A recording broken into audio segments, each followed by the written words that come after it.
Hi, I'm Taylor with Mom on the Spectrum, and today I'm going to share 6 things that my divorce taught me about relationships.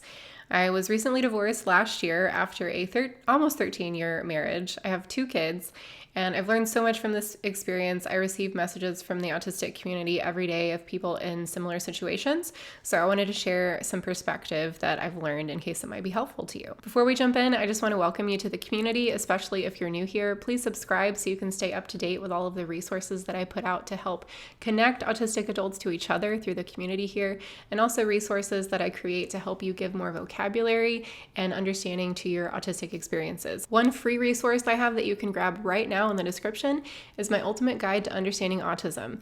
I've selected 40 of the most important terms to understand as a late diagnosed autistic adult, and these terms help me have such a better grasp on how to understand my patterns and just cope with daily autistic stressors. So grab that for free in the description. Now let's jump in to the 6 things that my divorce taught me about relationships. So it's definitely hard to talk about this subject in public, but it's very near and dear to me, and I feel like I've transformed as a human being through this process. The divorce was not on my bingo card. I was raised very religious and was taught that marriage is for life, right? And divorce is not anything that I ever thought that I would navigate.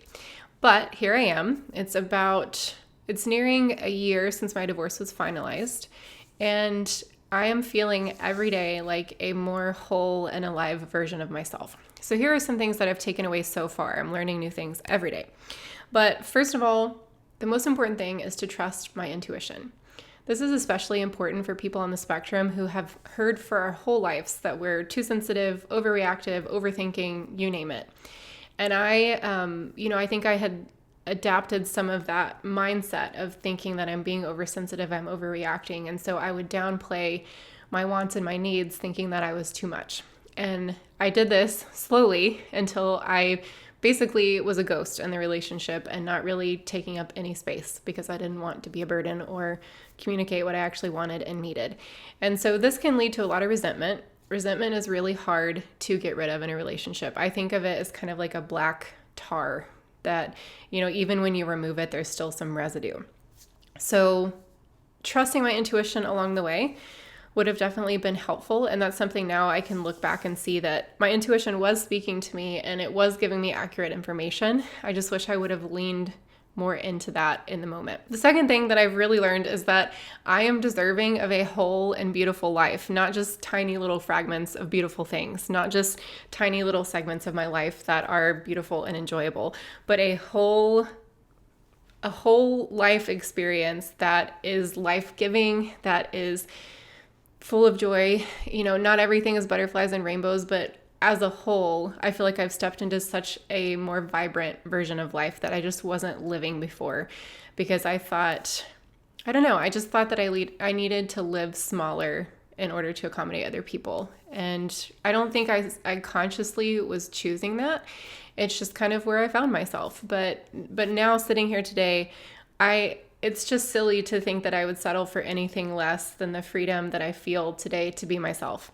So I think, for those of you out there who have kind of forgotten what it feels like to live a full and vibrant life, just remember that you are worthy of that. You don't need to live smaller to accommodate other people. The third thing that might sound kind of weird, but has been just incredibly helpful to me is learning that I don't have to make somebody else's reality fit my reality.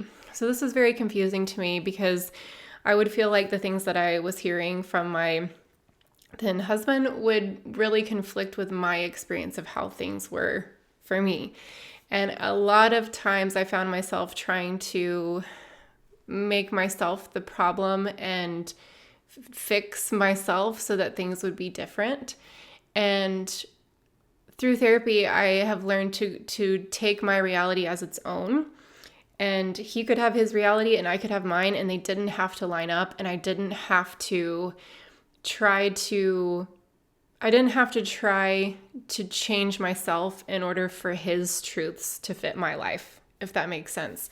And this is really new for me because I thought I was doing my part by meeting him where he was, but it was erasing my experience of what I was actually feeling. So it's been really important for me to realize that two people can have two different experiences, and those can both be true for each person. And that can be really, really hard, because you look at each other and you're like, well, that's really not how it's happening for me. That's not what my experience is.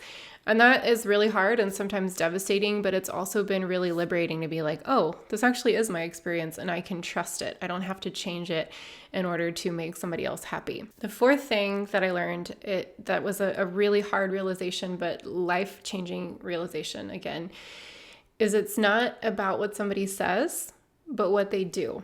So somebody can have the most beautiful, eloquent words that make you feel really, really good. But if those aren't backed up by actions that they're doing on a regular basis to communicate their intentions, it doesn't count, right? Intentions don't really count for anything unless they follow through on the intentions. And this can be really disheartening. I think for a lot of times, autistic people, we tend to be pretty naive. And I say that in the most loving way. We expect the best from people. We hope for the best. We want to give people as many chances as we can. But it's really important for us to look for signs that the people in our lives are actually who they say they are in terms of their actions, right? Is what they're saying lining up with how they actually live out their life. The fifth thing that I learned, which is so important, especially for those of you out there who I know are considering divorce, because you've messaged me about it. Divorce does not equal failure. Not at all, not even a little bit.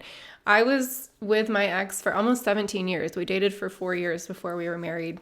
And we can't erase all of the beautiful things that happened in those 17 years. We had kids together, we traveled, we learned so much together about spirituality and family. And it really has been a tremendous journey. And you can't just erase those good parts because of a divorce. 17 years is a lot longer than some people have with anybody, And so I definitely don't consider my divorce a failure in any capacity. I think that I've taken so much from it. It's made me who I am today. That relationship has given me so many opportunities for growth and change. And, we have 2 beautiful kids that are my whole world. So divorce is definitely not a failure.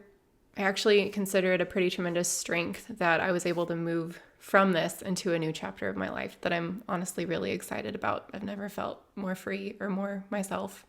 And that feels like one of the greatest, not failures, but just victories that I've ever had, honestly. And then lastly, the 6th thing I've learned, it's going to be okay.